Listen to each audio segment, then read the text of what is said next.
काशी में ठाड़ छती बड़ुआ बड़ुआ पुकार करे हो लाल लाल के चीक काशी के बाबा की मुड़न करइए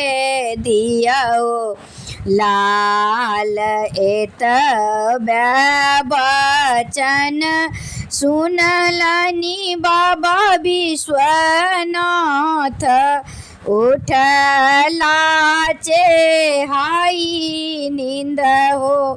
लाल लाल हमी चीकों काशी के बाबा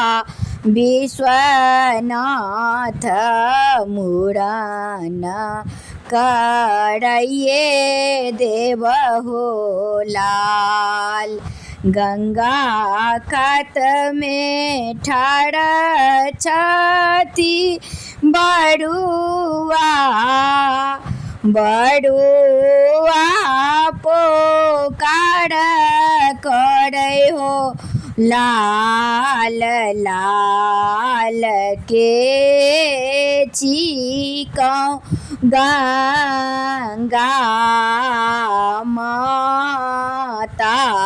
की मुड़न करइए दिया हे माँ एत बचन सुनलनि गंगा माता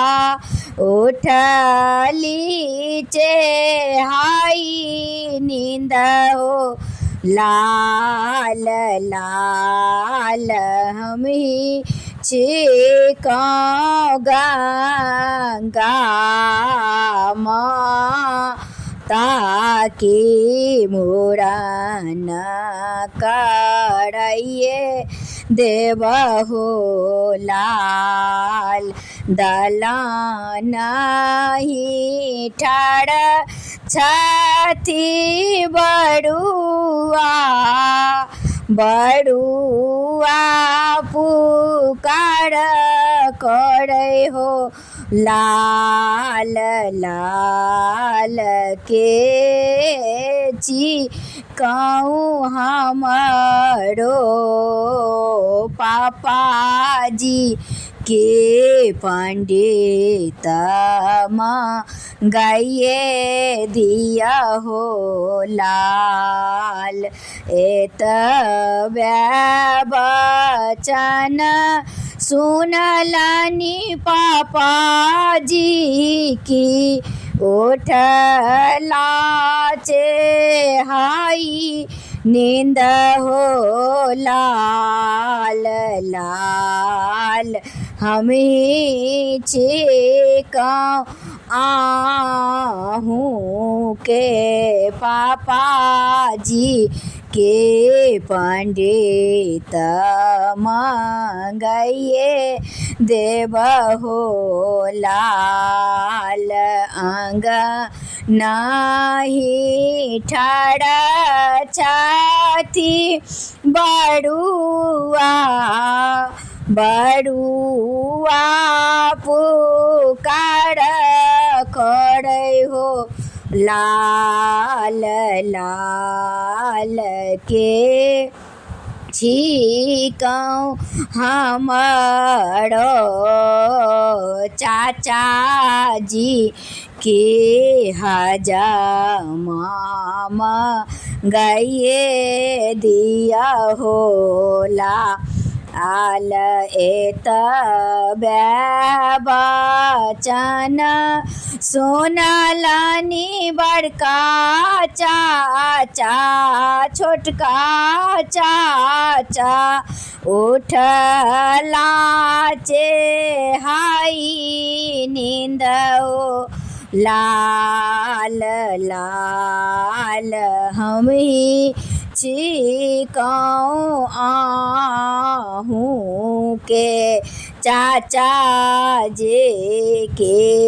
पाज मंगाइए देबहो लाल दुआराही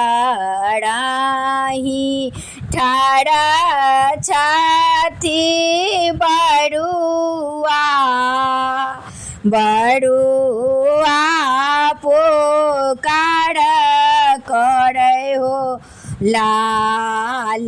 लाल के चिकाऊँ हमरो मामा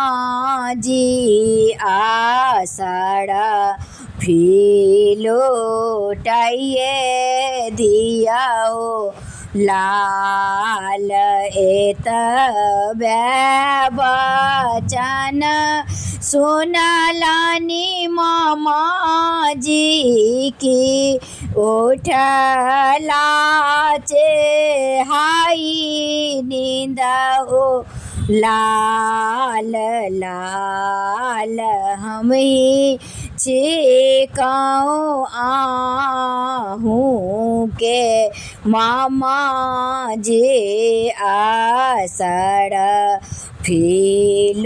फिलोटाइए देबहो लाल।